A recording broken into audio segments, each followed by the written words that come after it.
विद्यार्थी मित्रांनो, मी अक्षय पाठक पुन्हा एकदा स्वागत करतो आपल्या YouTube channel Pathak global study centre मध्ये। आपण जे राज्यघटना भारताच्या संविधानाचे जे काही सहज जे चालू केलेली होती त्याचा हा आपला चौथा भाग जो आहे तो आज आपण बघायचा आहे आपल्याला। आपण बघितलं होतं की माउंटबॅटन योजना जी आली होती 18 जुलै 1947 या दिवशी माउंटबॅटन ही जी काही योजना आली होती या योजनेनुसार आपले दोन देश जे आहेत ते वेगळे झाले। एक इंडिया बनला, एक पाकिस्तान बनला। असे दोन्ही गोष्टी जे आहेत ते वेगवेगळे झाले कधी माउंटबॅटन योजना जी की 18 जुलै 1947 ला 18 जुलै 1947 ची जी काही माउंटबॅटन योजना होती त्यानुसार भारत आणि पाकिस्तान, इंडिया आणि पाकिस्तान हे दोन्ही देश जे आहेत ते वेगळे ह्या ठिकाणी आपल्याला झाल्याचे दिसून येतात। मग त्यानुसार संविधान सभेमध्ये काही 3 बदल झाले। एक म्हणजे संविधान सभा जी आपली ती सार्वभौम झाली, म्हणजे आपल्याला वाटेल तसं, ब्रिटिश म्हणाल तसं नाही, आपल्या लोकांना, आपल्या जनतेला जसं वाटेल त्या पद्धतीने देशाचं संविधान बनवण्याचा अधिकार जो आहे, हक्क जो आहे तो आपल्याला मिळाला। म्हणजे आपल्या संविधान सभा जी आहे ती कशी सार्वभौम ह्या ठिकाणी बनलेली आपल्याला दिसून येते। त्यानंतर सेकंड गोष्ट अशी झाली यामध्ये की देशाची संविधान सभा तर सार्वभौम झाली आणि देशाची संविधान सभा जी आहे तिला कायदे मंडळ म्हणून देखील आता काम करण्याची आवश्यकता जी आहे ती त्या ठिकाणी निर्माण झालेली होती। म्हणजे आता देशाची संविधान सभा संविधान देखील बनवेल आणि देशासाठी काही कायदे देखील बनवण्याची जबाबदारी जी आहे ती तिच्यावरती आलेली होती। त्या पद्धतीने झालं। त्यानुसार संविधान सभेचं मग आणखी एक बदल झाला तो म्हणजे संविधान सभेमध्ये काही बदल झाले म्हणजे सदस्य संख्या कमी झाली। यामध्ये आधी किती होती? आधी होती 389 आणि आता या फाळणीमुळे म्हणजे इंडिया पाकिस्तानची जी काही फाळणी झाली त्यामुळे आता सदस्य संख्या ही 299 इतकी झालेली होती। त्यापैकी 299 पैकी 229 सदस्य जे आहेत हे निवडून येतील आणि 70 सदस्य जे आहेत ते संस्थानिक असतील। हे किती होते? ते संस्थानिक असतील असं या ठिकाणी सांगण्यात आलं। हे संस्थानिक आणि हे निवडून येतील, हे निवडून येतील। 229 सदस्य निवडून येतील आणि 70 सदस्य जे आहेत ते संस्थानिक असतील असं यामध्ये सांगण्यात आलेलं होतं। आणि अशा पद्धतीने आता हे 229 विभाजन झालं का? मग याला लीगला किती जागा मिळाल्या? आणि लीग आता फाळणी झाली, भले फाळणी झाली असेल, इंडिया पाकिस्तान वेगळं झालं, पण लीगचे काही सदस्य जे आहेत ते इंडियाच्या संविधान सभेमध्येच होते अजून देखील। मग असे किती होते? त्यामध्ये 28 सदस्य जे आहेत ते लीगचे होते। या एकूण 229 मध्ये 28 सदस्य जे आहेत ते लीगचे आपल्याला असल्याचे दिसून येतात। आणि हे जे किती झाले? मग हे जे झाले 229 ना, त्याच्यामधून 28 मायनस करून टाका, 199 सदस्य जे आहेत ते ह्या काँग्रेसचे सदस्य या ठिकाणी आपल्याला असल्याचे दिसून येतात। म्हणजे लीगचे 28 सदस्य आणि काँग्रेसचे 199 सदस्य असं म्हणून 229 सदस्य जे आहेत ते ह्या ठिकाणी आपल्याला असल्याचे दिसून येतात। म्हणजे अशा पद्धतीने हे जे काही डिवायडेशन जे विभाजन जे ते झालेलं होतं। मग ही झाली माउंटबॅटन योजनेनुसार इंडिया पाकिस्तानचं विभाजन झालं आणि संविधान सभेमध्ये काही बदल जे ते ह्यानुसार आपल्याला झालेले दिसून येतात। मग हे बदल झाले, ठीक आहे। मग बदल झाल्यानंतर ना आणखी काय वेगळं काय घडलं का ह्यामध्ये की मग काय झालं आणखी? मग विभाजन झालं। मग काय झालं तुम्हाला सांगतो की देशाचं विभाजन झालं ना अशा पद्धतीने। हा आपला इकडचा आजचा बांगलादेश ना, आपला हा बांगलादेश आणि हाचं पाकिस्तान इथलं, हे आधीचा आपण पाकिस्तानच होता आधीचा, ज्याला आज आपण बांगलादेश म्हणतो। बांगलादेश हे 1971 साली हा बनलेला आहे। बांगलादेशची स्थापना कधी माहिती असू दे की 1971 साली बांगलादेश जो तो पाकिस्तानापासून वेगळा जो आहे तो झालेला दिसून येतो। पण त्याआधी हा बांगलादेश नसून हा पाकिस्तानच त्यावेळेसचा होता। आणि अशा पद्धतीने देशाचं जे काही विभाजन जे ते झालेलं दिसून येतं। मग त्यासोबतच विभाजन जे ते झालेलं दिसून येतं आपल्याला। मग हे दोन्ही भाग पाकिस्तानचे झाले, इकडचंही पाकिस्तान मधले इंडिया झालं। मग काही सदस्य आपले इकडने निवडून आले होते जे संविधान सभेत होते आणि काही सदस्य बंगालचा जो काही भाग होता, अविभाजित बंगाल म्हणतो त्याला आपण, आजचा विभाजित बंगाल आहे का, पूर्वी बंगाल तिकडे गेला, पश्चिमी बंगाल आपल्याकडे राहिला। त्यामुळे आणि आधी हे एकच होते ना, हे फाळणी व्हायच्या आधी, त्यामुळे ह्याला अविभाजित बंगाल मधून अनेक सदस्य ह्या ठिकाणी आपल्या संविधान सभा जी दिल्लीला चालू होती तिथून त्या ठिकाणी आपल्याला निवडून आलेले आपल्याला दिसून येतात। ह्या ठिकाणी अनेक सदस्य जे आहेत ते ह्या ठिकाणी निवडून जे आहेत ते आलेले होते। मग काय झालं, पण काही हे फाळणी झाल्यामुळे हे जे काही सदस्य आहेत ते आपोआपच पाकिस्तानच्या संविधान सभेचे सदस्य बनले का? हे निवडून आले होते कुठून? या ठिकाणून, म्हणजे अविभाजित बंगाल असेल किंवा त्या पाकिस्तानचा जो काही भाग आहे, हे बलुचिस्तान असेल किंवा पश्चिमी पंजाब असेल, त्या ठिकाणाहून काही सदस्य निवडून आलेले होते, ते आपोआपच काय झाले, आता पाकिस्तानच्या संविधान सभेचे सदस्य बनले. मग त्यामध्ये खूप अतिशय महत्वाचं एक एक्झाम्पल द्यायचं म्हटलं ह्या गोष्टी बाबत, ते म्हणजे डॉक्टर बाबासाहेबांचं.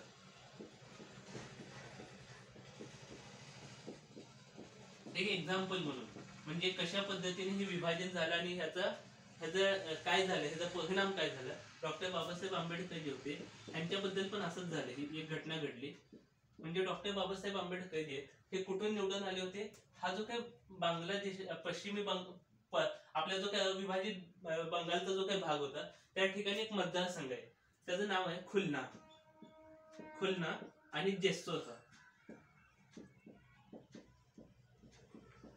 म्हणजे डॉक्टर बाबासाहेब आंबेडकर हे संविधान सभेमध्ये मुंबईतून नंतर निवडून आले.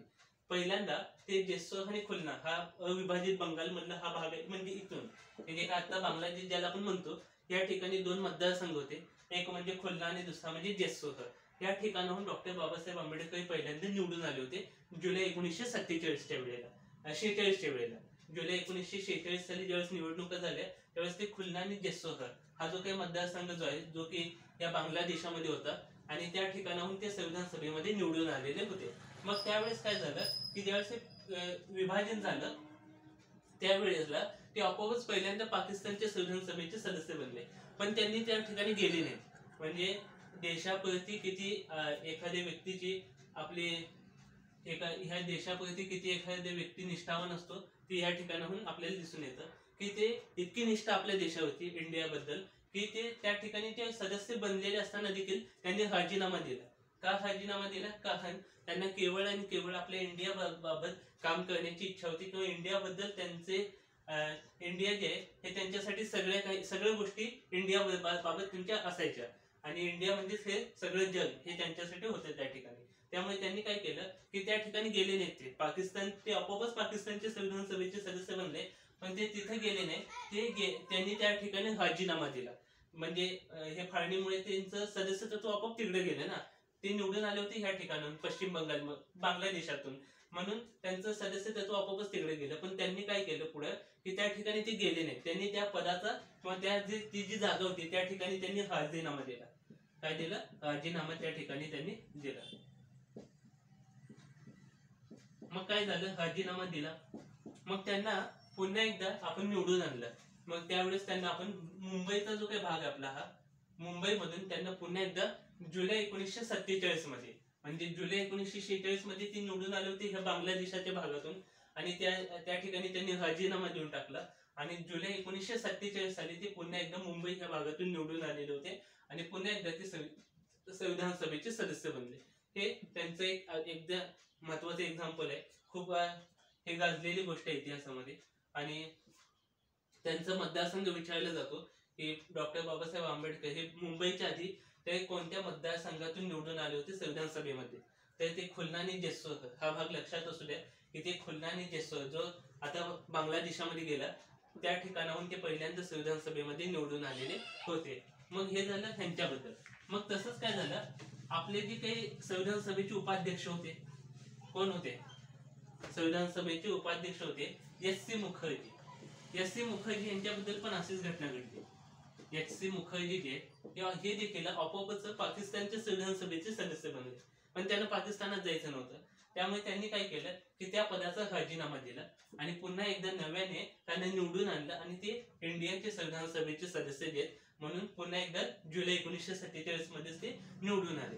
मग आता नवीन कायदा जो आणलेला होता 18 जुलै 1947 यानुसार आता संविधान सभेमध्ये 2 उपाध्यक्ष असावेत असं यावेळेस सांगण्यात आलं. किती उपाध्यक्ष असायला हवे? 2 उपाध्यक्ष असावेत. मग आता 2 उपाध्यक्ष नेमायचे आपल्याला. मग हे 2 उपाध्यक्ष हे कधी नेमले? हे नेमले आपण आपले फाळणी कधी झाली? 18 जुलै 1947. त्याच्या अगदी 2 दिवस आधी, म्हणजे 16 जुलै 1947 या दिवशी 2 उपाध्यक्ष, तिथे आधी एकच होते ना, एस.सी. मुखर्जी आधी एकच होते, पण यांचं देखील पद आता मोकळं झालं का?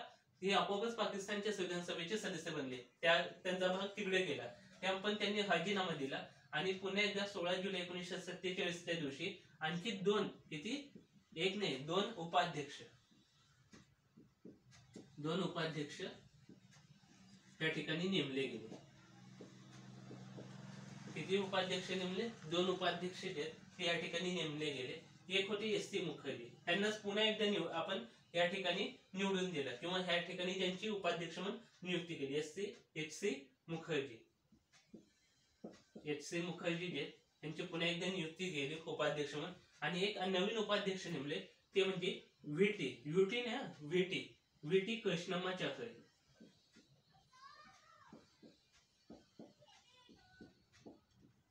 व्ही.टी. कृष्णमाचारी जे त्यांनी उपाध्यक्ष म्हणून नेमले. असं 2 उपाध्यक्ष जे ते ह्या ठिकाणी आपण नव्याने संविधान सभेमध्ये आपण नियुक्त जे ते केलेले आपल्याला ह्या ठिकाणी दिसून येतात. मग व्ही.टी. कृष्णमाचारी पण होते, एस.सी. मुखर्जी पण होते यामध्ये. अशा दोघांची नियुक्ती उपाध्यक्ष म्हणून केली.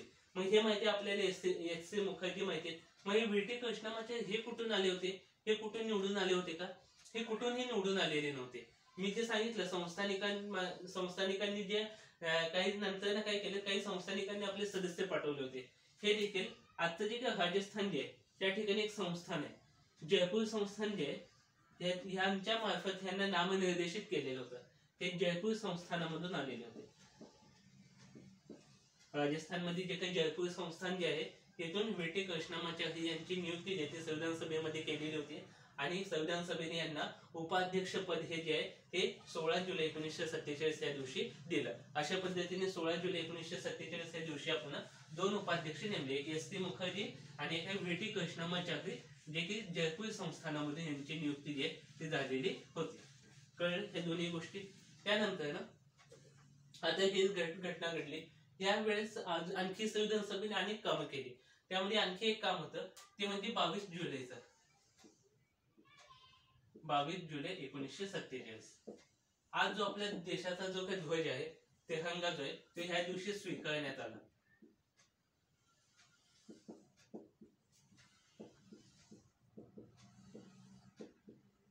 आज जो आपल्या देशाचा जो काही ध्वज आहे, तिरंगा जो आहे तो 22 जुलै 1947 ला स्वीकारण्यात आला. हे माहिती पाहिजे की असं विचारलं जातं की आपल्या देशाचा जो काही ध्वज आहे हा संविधान सभेने कधी स्वीकारला, ते 22 जुलै 1947 या दिवशी आपल्या देशाचा ध्वज जो आहे तो स्वीकारण्यात आला. मग त्या दिवशी स्वीकारला. मग हा जो काही ध्वज आहे, तिरंगा जो आहे, ह्याचं डिझाईन कोणी बनवलं, ह्याचं एक डिझाईन जे आहे ते कोणी बनवलं हे माहिती पाहिजे. खूप महत्वाचं आहे. पोलीस भरतीला अनेक वेळा विचारलं की देशाच्या ध्वजाचं जे काही डिझाईन जे आहे ते कोणी बनवलं होतं. एक व्यक्ती आहे, त्यांचं नाव पिंगली वेंकय्या. पिंगली वेंकय्या जे पिंगली वेंकय्या जे ही व्यक्तीने ह्या देशाचं जे काही आपलं ध्वजाचं डिझाईन जे आहे ते या ठिकाणी बनवलेलं होतं. मग ही व्यक्ती कुठून आहे? ही आहे आपली आंध्र प्रदेशची व्यक्ती. आंध्र प्रदेश जे या ठिकाणी ह्यांचा जन्म झालेला होता. आणि पिंगली वेंकय्या या व्यक्तीने आपल्या देशाच्या ध्वजाचं जे काही डिझाईन जे ते बनवलेलं होतं. आणि आपल्या देशाचा ध्वज जो आहे तो 22 जुलै 1947 ला आपण स्वीकारला. हे महत्वाचं आहे. त्यासोबत आणखी काय घेतलं, हे झालं ध्वजाबद्दल. आणखी एक महत्वाचं काम झालं ते म्हणजे मे 1949 मध्ये. कधी झालं? मे 1949 मध्ये. आता मे 1949 मध्ये आपण काय केलं बाबा, यामध्ये आपण राष्ट्रकुल जे आहे त्याचं सदस्य तत्व आपण घेतलं. सदस्य तत्व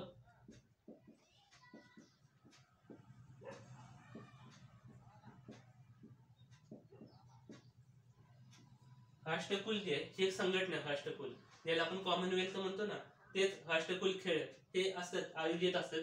हे राष्ट्रकुल जे त्याचं सदस्य तत्व आपण मे 1949 ला घेतलं. मग हे राष्ट्रकुल म्हणजे काय? सगळ्यांना हे कॉमनवेल्थ गेम्स आपण म्हणतो. म्हणजे हे गेम्स काय आहे?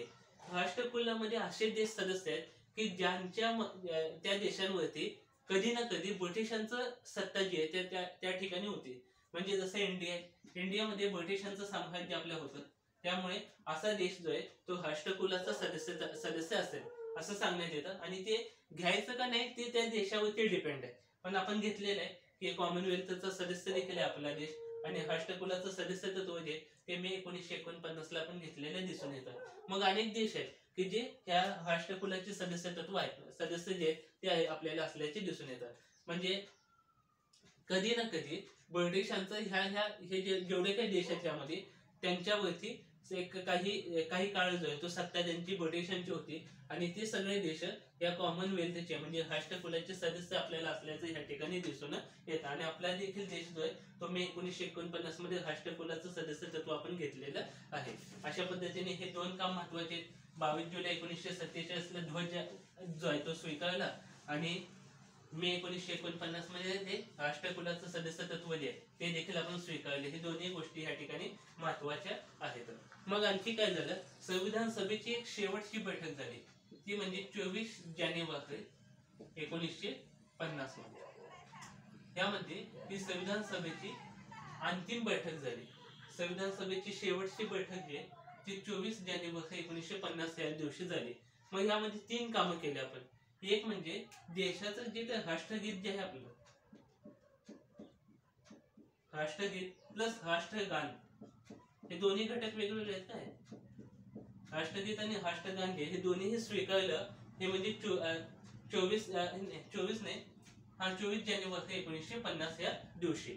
आपल्या 26 जानेवारी 1950 ला घटना लागू होती, त्याच्या आधी एक दिवस गॅप आहे आणि 24 जानेवारी 1950 मध्ये देशाचं जे काही जनगणमन आणि वंदे मातरम हे दोन्ही जे काही गीत जे ह्या दिवशी आपण स्वीकारले. सेकंड गोष्ट काय केली ह्या ठिकाणी की डॉक्टर राजेंद्र प्रसाद जे होते त्यांना देशाचे प्रेसिडेंट म्हणून घोषित केलं. डॉक्टर राजेंद्र प्रसाद जे त्यांना देशाचे प्रेसिडेंट म्हणून या ठिकाणी नियुक्ती जी आहे ती ह्या ठिकाणी घोषणा जी आहे ती केली आणि ह्या दोन्ही गोष्टी ह्या ठिकाणी केल्या.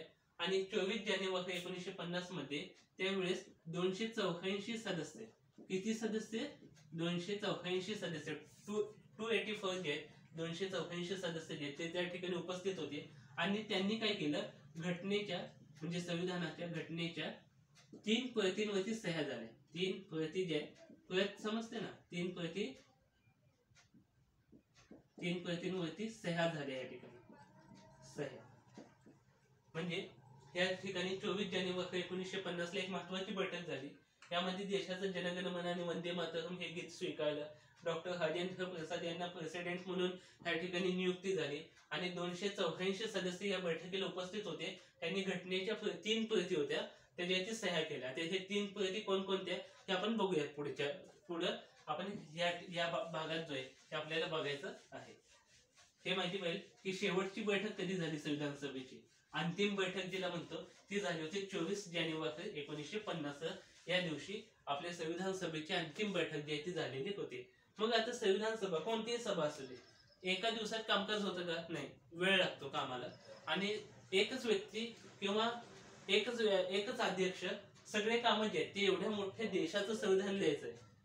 काय एवढ्या मोठ्या देशाचं संविधान लिहायचंय त्यावेळेस एकच व्यक्ती किंवा एकच अध्यक्ष जे आहे किंवा 1-2 उपाध्यक्ष हे सगळेच कामं करू शकतात का? नाही.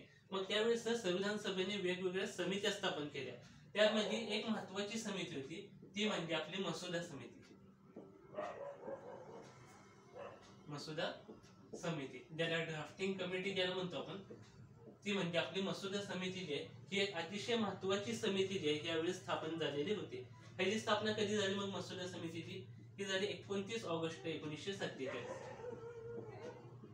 29 ऑगस्ट 1947 या दिवशी मसुदा समितीची स्थापना झाली. काय झाली? स्थापना झाली.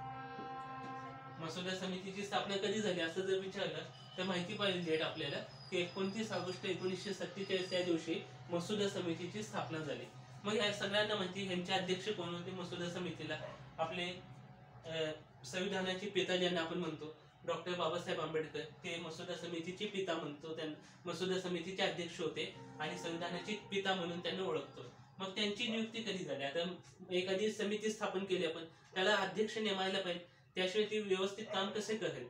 त्यामुळे आपण काय केलं, दुसऱ्या दिवशी 30 ऑगस्टला, कधी 30 ऑगस्ट, या सगळ्या डेट महत्वाचे आहेत.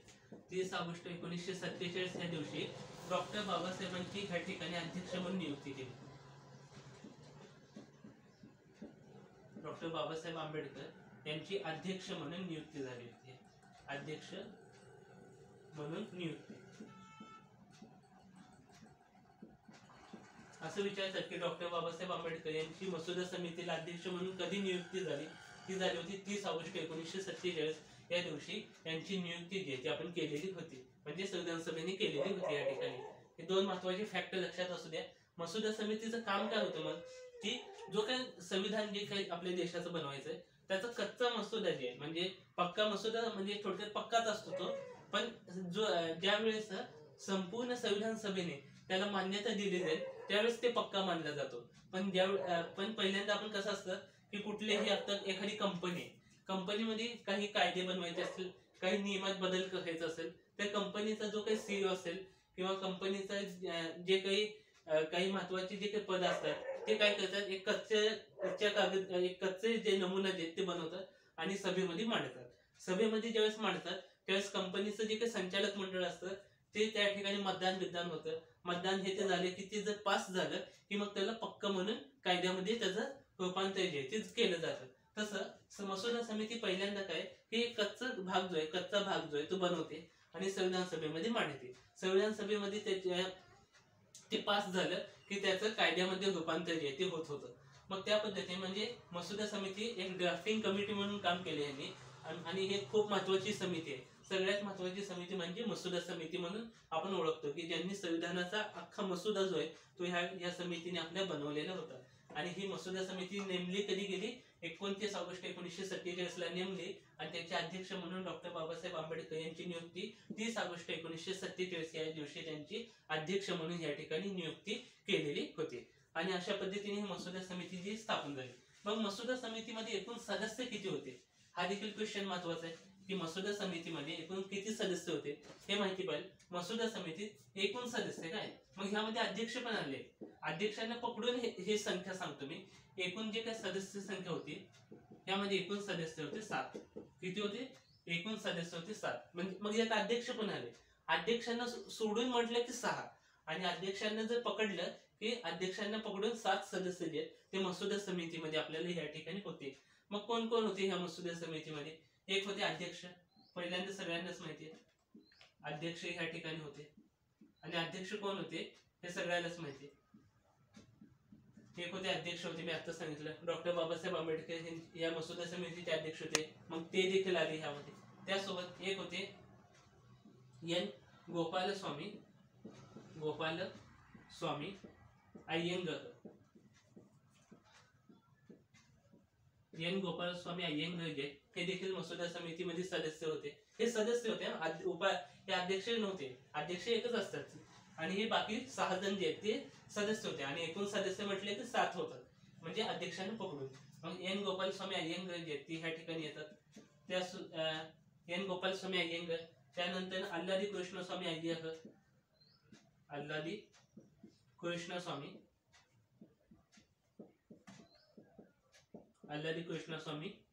अय्यर, एन गोपालस्वामी अय्यंगार, अल्लादी कृष्णस्वामी अय्यर.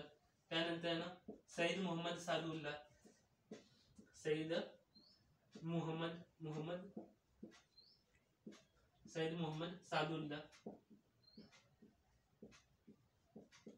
मोहम्मद सादुल्ला.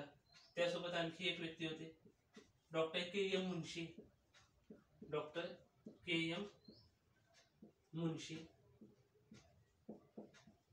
म्हणजे एक होते अध्यक्ष, त्यासोबत आले मग N Gopalaswami Ayyangar, Alladi Krishnaswami Ayyar, Syed Mohammad Saadulla, doctor K M मुन्शी. आणखी आले, हे आकडे चुकले इथं, हे फर्स्ट, सेकंड, हे थर्ड, हे फोर्थ, हे फिफ्थ आणि हे 6. First, second, third, fourth, fifth, 6. आता 6वी जे ते आले आपले एन माधवराव जे ते देखील ह्या ठिकाणी होते. आणि 7वे जे होते टी कृष्णमाचार्य.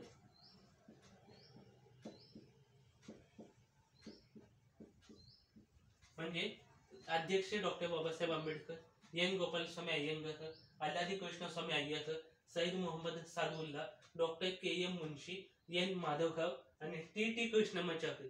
मागाशी होते ती व्हीटी होते, जे मी म्हणलं की संविधान सभेचे उपाध्यक्ष म्हणून नेमले आपण 16 जुलै 1947 ला.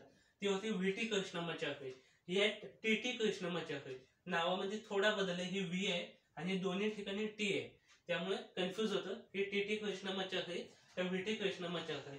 त्यामुळे व्ही.टी. कृष्णमाचारी जे ते संविधान सभेचे उपाध्यक्ष होते आणि टी कृष्णमाचारी जे ते मसुदा समितीचे एक सदस्य या ठिकाणी आपल्याला असल्याचे दिसून येतं. मग ह्यामध्ये पण फॅक्ट आहे. ह्यामध्ये महत्वाचं काय आहे की असं विचारायला गेलं की संविधान सभेची जी काही मसुदा समिती जी नेमलेली होती त्यामध्ये कोणती अशी व्यक्ती होती जी की वकील नव्हते. आता हे तुम्हाला माहिती आहे की बाकी सगळे व्यक्ती वकील आहेत, फक्त यातली एक व्यक्ती अशी आहे की जी स्वतः वकील नाही, ती म्हणजे ही टी कृष्णमाचारी. म्हणून हे नाव पण लक्षात ठेवायला सोपं होईल की खालीलपैकी मसुदा समितीतील कोणती व्यक्ती जी ती वकील नव्हती. म्हणजे आता माहिती आहे सगळ्यांना डॉक्टर बाबासाहेब आंबेडकर हे स्वतः वकील होते, एन गोपालस्वामी अय्यंगार वकील होते, अल्लादी कृष्णस्वामी अय्यर वकील होते, सैयद मोहम्मद सादुल्लाह वकील होते, डॉक्टर के.एम. मुन्शी वकील होते, एन माधवराव जे ते पण वकील होते आणि फक्त टी कृष्णमाचारी जे ते वकील नव्हते. मग हे काय होते? हे होते उद्योजक, एक बिझनेसमॅन होते त्यावेळेसचे चांगले, एक उद्योजक जे ते टी कृष्णमाचारी. असं विचारलं गेलं की मसुदा समितीतील खालीलपैकी कोणते सदस्य हे वकील नव्हते, ते माहिती पाहिजे की टी कृष्णमाचारी जे हे संविधान सभेमध्ये वकील म्हणजे मसुदा समितीमध्ये वकील नव्हते. हा एक फॅक्ट आहे. आणखी एक फॅक्ट तुम्हाला मी ह्या ठिकाणी सांगतो की खालीलपैकी मसुदा समितीतील कोणती एकमेव व्यक्ती ही काँग्रेसशी संबंधित होती. इंडियन नॅशनल काँग्रेस हा जो काही पक्ष होता त्याच्याशी संबंधित कोणती व्यक्ती होती, ती म्हणजे ही डॉक्टर के.एम. मुन्शी ही एकमेव व्यक्ती. बाकी कोणीही काँग्रेसशी संबंधित नव्हतं. हे काँग्रेसशी संबंधित आहे एकमेव. कोण? Doctor K M. मुन्शी जे हे एकमेव काँग्रेसशी संबंधित ह्या मसुदा समितीमध्ये सदस्य आपल्याला दिसून येतात. म्हणजे हे 7 नावं ते लक्षात पाहिलंच की अध्यक्ष कोण होते, त्यांसोबत मग हे बाकी सदस्य N Gopalaswami Ayyangar, Alladi Krishnaswami Ayyar, Syed Mohammad Saadulla, doctor K M. Munshi, N Madhavrao आणि टी कृष्णमाचारी हे सदस्यांची नावं माहिती पाहिजे. मसुदा समिती एवढी एकच महत्वाची समिती म्हणून हे एवढं डीप मध्ये जायचं आपल्याला.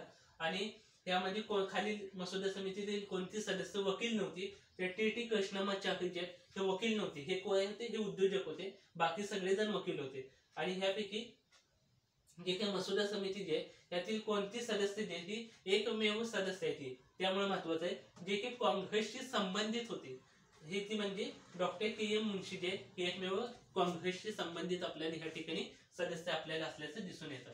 अशा पद्धतीने मसुदा समिती पण लक्षात ठेवा, ज्याची स्थापना 29 ऑगस्ट 1947 ला झाली आणि अध्यक्ष म्हणून डॉक्टर बाबासाहेबांची नियुक्ती जे ती 30 ऑगस्ट 1947 या दिवशी केलेली होती. ही झाली मसुदा समिती. मग मसुदा समिती, आता एक महत्वाचा असा फॅक्ट आहे की मसुदा समिती नेमली. मग ह्या मसुदा समितीने काय केलं की मसुदा जो आहे तो मांडला. आता मसुदा म्हणजे कच्चा जे काही मसुदा आहे तो संविधान सभेमध्ये मांडला. तो पहिल्यांदा मांडला गेला तो म्हणजे फेब्रुवारी 1948 रोजी पहिला मसुदा जो आहे तो संविधान सभेमध्ये मांडला. कितवा? पहिला मसुदा. मग संविधान सभेमध्ये असं विचारलं गेलं की संविधान सभेमध्ये पहिला मसुदा कधी मांडला गेला मसुदा समितीने, तर पहिला जो काय मसुदा आहे तो फेब्रुवारी 1948 या दिवशी मांडण्यात आला.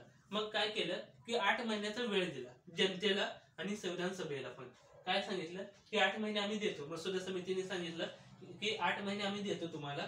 जनतेला पण दिले हे 8 महिने. हे केवळ फक्त संविधान सभेला नाही, जनतेला पण दिले की बाबा ह्यात काही तुम्हाला बदल पाहिजेत का, काही यात काही बदल करायचा आहे का या मसुद्यामध्ये, असं तुम्ही आम्हाला सांगा. आणि ह्यासाठी किती महिन्याचा वेळ दिला? 8 महिने दिला. आता हे सोडा आणि इथून 8 महिने मोजायचं पुढे. ऑक्टोबर 1948 ला काय केलं? सेकंड मसुदा जो आहे, दुसरा मसुदा जो आहे तो मांडण्यात आला. ऑक्टोबर 1948 साली दुसरा मसुदा आहे जो तो मांडण्यात आला. आणि अंतिम मसुद्याला मान्यता जी आहे ती कधी मिळाली? ती मिळाली 26 नोव्हेंबर 1950 मध्ये. 1949 मध्ये 26 नोव्हेंबर 1949 मध्ये अंतिम मसुदा जो आहे त्याला मान्यता दिली आपण, म्हणजे संविधान सभेने अंतिम मसुदा मान्यता. म्हणजे पहिल्या मसुद्यात फेब्रुवारी 1948 ला मांडला. मध्ये किती काळ दिला आपण? 8 महिने दिले ना, 8 महिने. की काय बाबा ह्यात तुम्हाला बदल हवाय का, काही ह्यात नवीन काही गोष्टी हव्या आहेत का तुम्हाला ह्यामध्ये, असं जनतेला देखील त्यावेळेस सांगितलेलं होतं.